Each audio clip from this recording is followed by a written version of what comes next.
आखिर प्रधानमंत्री के हक करने के इस तरीके को क्या कहा जाए? आखिर प्रधानमंत्री के इस तरीके के गले लगाने का क्यों उड़ा मजाक? प्रधानमंत्री विदेश जाएं और किसी मुद्दे को लेकर उनकी ट्रोलिंग ना हो, ऐसा कैसे हो सकता है? दोस्तों, इस वक्त पीएम नीदरलैंड्स में है, लेकिन उससे पहले पीएम यूएई में थे। एक्चुअली में उनका जो दौरा 15 तारीख से शुरू हुआ, सबसे पहले यूएई से ही शुरू हुआ।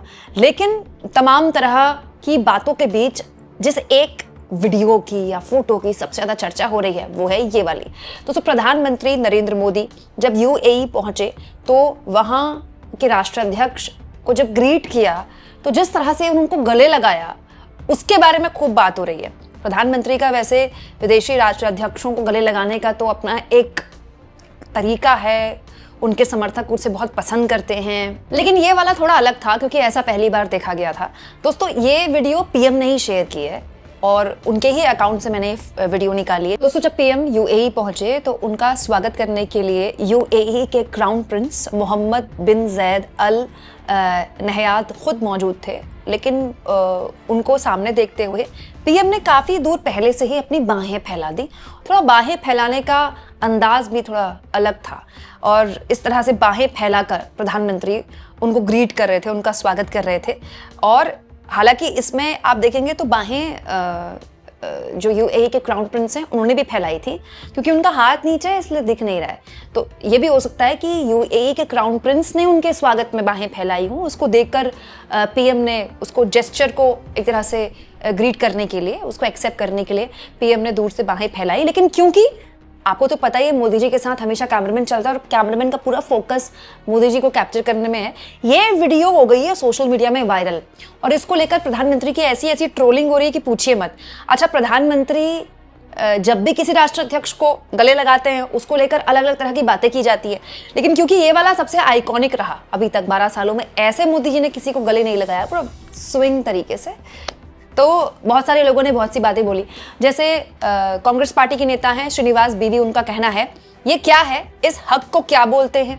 वहीं इसी वीडियो के, जो पीएम ने वीडियो शेयर किया, उसी वीडियो के नीचे कुछ कमेंट बॉक्स में लोगों ने कमेंट किया, मतलब मोदी के ही पोस्ट के नीचे मोदी को सुनाते हुए एक गब्बर नाम के यूजर लिखते हैं, अगर मुसलमान इतने ही बुरे हैं तो फिर हमारे लीडर्स मुस्लिम कंट्रीज में जाकर उनको हक क्यों करते हैं।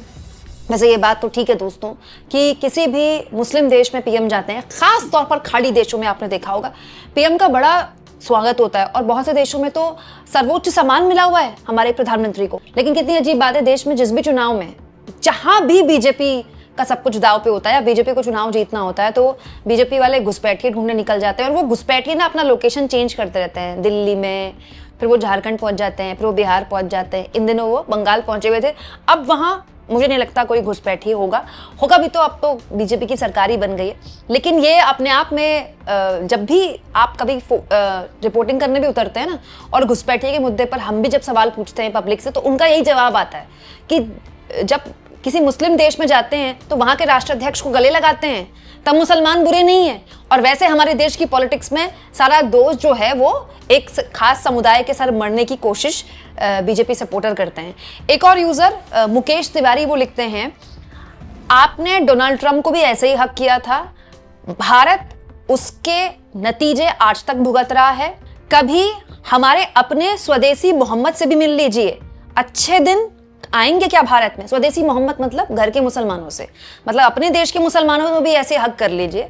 ये यहाँ पर मुकेश तिवारी के कहने का तात्पर्य ये है। सीजर नाम के यूजर लिखते हैं, ब्रो चाहते हैं कि देश के मुसलमानों को एलिमिनेट कर दिया जाए, लेकिन मुस्लिम देश जाते हैं और वहां खूब दोस्ती करते हैं। दोस्तों, आम आदमी पार्टी के राज्यसभा सांसद हैं संजय सिंह, उन्होंने भी ये वाली वीडियो शेयर की है, मोदी जी के हक करने वाली।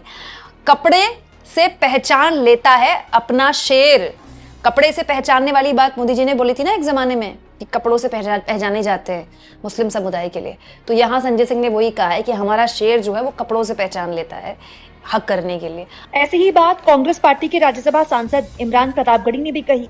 अपने देश के मुसलमानों के खिलाफ लगातार हो रही नफरती हिंसा पर आंख मूंदने वाले प्रधानमंत्री मोदी जी यूएई के अमीर को ऐसे गले लगा रहे हैं जैसे मेले में बिछड़े हुए भाई हों, गैरों पे करम, अपनों पे सितम। अच्छा, ये वाकई में बड़ी दिलचस्प बात है कि प्रधानमंत्री का कोई भी विदेश दौरा हो, उनका कुछ ना कुछ ट्रोल होता है। कभी कोई वीडियो वायरल हो जाती है जिसमें पीएम हंस रहे होते हैं तो उनकी अंग्रेजी की बहुत मतलब आलोचना होती है, ऐसे ऐसे मीम बन जाते हैं कि बाद में वो मीम डिलीट हो जाते हैं। आपको तो पता ही है सारी कंट्रोवर्सी, इंस्टाग्राम में तो देखा ही होगा आपने बहुत कुछ। या फिर कई राष्ट्राध्यक्ष ऐसा कर देते हैं कि वो पीएम की आवाज़ वाली वीडियो खुद ही पोस्ट कर देते हैं, जिसको अमूमन हमारी जो मीडिया है वो छुपाती है। जैसे अभी कुछ दिन पहले आपको याद होगा फ्रांस के राष्ट्रपति आए थे भारत, जो एआई समिट हुआ था उस वक्त, याद होगा आपको। तब पीएम के साथ एक कॉन्वर्जेशन थी उनकी, उन्होंने वीडियो शेयर कर दी और उस वीडियो में पीएम की अंग्रेजी को लेकर उसके बाद खूब मजाक उड़ा। कहने वाले ये भी कहने लगे ये तो फ्रांस के राष्ट्रपति ने गलती कर दी, तभी तो भारत की मीडिया जो है पीएम की ऐसी हक करने वाली जो भी वीडियो होती है उसकी ऑडियो नहीं दिखाती। हालांकि दोस्तों इस मुलाकात के बीच एक अच्छी खबर भारत के लिए आई है, वो ये है कि भारत सरकार की तरफ से इस मुलाकात के बाद ऑफिशियल बयान जारी किया गया है। विक्रम मिस्री के द्वारा ये बोला गया है कि अब इस मुलाकात के बाद यूएई जो है 30 मिलियन बैरल जो स्ट्रैटेजिक पेट्रोलियम रिजर्व है वो भारत में रखेगा अपना। ये अपने आप में बहुत बड़ा बयान है भारत के लिए। Primarily the Abu Dhabi National Oil Company. These include agreements on enhancing UAE participation in Indian strategic petroleum reserves to a level of 30 million barrels, the establishment of strategic gas reserves in India, and long-term LPG offtake supply agreements. In the field of investment, the UAE has traditionally been a significant investor in India. It's cumulatively these. दोस्तों हालांकि ये सब कुछ तो बहुत पहले हो जाना चाहिए था, लेकिन इस वक्त जो एनर्जी क्राइसिस पूरी दुनिया में है, ये जो बात बोली गई है यूएई द्वारा, ये बहुत इंपॉर्टेंट है हमारे लिए। हम क्योंकि उन मुल्कों में से हैं जो सबसे बड़ी तादाद में, दूसरे नंबर का हम देश हैं जो कि अपने एनर्जी रिसोर्सेस बाहर से इंपोर्ट करता है, तो इसलिए भी ये महत्वपूर्ण है। हालांकि दोस्तों एक चीज़ है जिसके बारे में ना बड़ी कम बात होती है, भारत अमेरिका के रिश्तों के बारे में बात होती है। अभी यूरोप के साथ हमारा फ्री ट्रेड एग्रीमेंट हुआ है, उसके बारे में बात होती है इंडिया और चीन के रिश्तों के बारे में। लेकिन दोस्तों यूएई और भारत के रिश्ते हाल के सालों में बहुत गहरे हुए हैं और अलग अलग मुद्दों पर गहरे हुए हैं। यही वजह है कि जब खाड़ी के मुल्कों पर आफत आई ईरान युद्ध में, तो भी भारत सरकार ने वहां के राष्ट्राध्यक्षों से बात की, खास तौर पर यूएई के क्राउन प्रिंस से पीएम ने बात की थी और बाकायदा वो सोशल मीडिया में शेयर करते थे। हालांकि उसकी सबसे बड़ी वजह जाहिर तौर पर दोस्तों वहां रह रहे भारत के लोग हैं, क्योंकि दोस्तों ये भी एक अनुमान है कि भारत के ऑलमोस्ट 4.4 मिलियन लोग यूएई में रहते हैं, अलग अलग चीज़ों के अलग अलग फील्ड में वो काम करते हैं। ऑलमोस्ट यूएई की 30% से ज़्यादा आबादी जो कही जाती है वो भारतीय हैं, और वो केवल मजदूर नहीं हैं, अलग अलग सेक्टर्स में काम करते हैं। तो इस लिहाज से भी भारत ने जो अपनी कोऑपरेशन है यूएई के साथ बढ़ाया है। लेकिन एक चीज़ और है दोस्तों कि ख़ास तौर पर मिडिल ईस्ट में और यूएई के साथ भारत ने अपने जो रिश्ते हैं पहले से बहुत ज़्यादा गहरे किए हैं। एक्चुअली में एक वक्त में एक रोल हुआ करता था लंदन का, यूएस का, दुनिया भर में जहां भी इन्वेस्टमेंट आ रही थी ना वो लंदन से या यूएस से आ रही थी। अब हो गया चीज़ों में फ़र्क। इन्वेस्टमेंट एक्चुअली में अगर कहीं से आ रही है ना तो वो मिडिल ईस्ट के देश हैं, यूएई जैसे देश हैं दुनिया भर में। ख़ास तौर पर आप देखिए अमेरिका भी कितना, मतलब ट्रंप आए दिन जाते रहते हैं खाड़ी मुल्कों में, यूएई भी खूब जाते हैं ट्रंप। और मतलब ये जो पूरा युद्ध हुआ था अमेरिका कूदा ही इसलिए था क्योंकि खाड़ी के मुल्क इसमें इन्वॉल्व थे।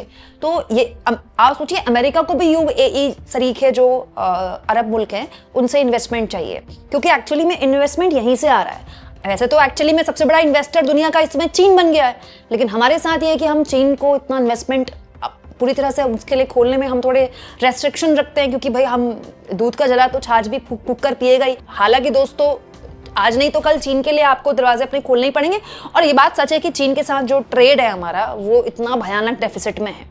मोस्टली तो हम कितना रॉ मटेरियल और कितनी सारी चीज़ें तो ऑलरेडी हम चीन पे डिपेंडेंट है। तो हम नहीं चाहेंगे कि हमारे जो स्टार्टअप्स हैं या फिर जो दूसरे इंपॉर्टेंट एस्पेक्ट्स हैं जहाँ पर हमको एक्चुअली में इन्वेस्टमेंट चाहिए वहाँ चीन आए। हालांकि काफ़ी जगह तो है वो, तो यूएई इसलिए भी इंपॉर्टेंट है भारत के लिए क्योंकि इन्वेस्टमेंट बहुत है, पैसे की कोई कमी है नहीं। तीसरी एक और चीज़ है दोस्तों, ये जो पूरा हार्मोज की खाड़ी बंद हुई है ना उसने पेट्रो डॉलर को बहुत इफेक्ट किया। देखिए यूएई शरीक है जो अरब मुल्क हैं, उनका और अमेरिका का जो एक घनिष्ठ संबंध है ना उसका एक सबसे बड़ा रीजन है डॉलर। क्यों? क्योंकि ये जो पूरा खाड़ी मुल्कों का जो तेल है ना ये किस पे होता है खरीद फरोख्त पूरी दुनिया में, वो होती है डॉलर पे। ठीक है, होता क्या है पूरी दुनिया इन्हीं खाड़ी मुल्कों से तेल खरीदती है डॉलर पे।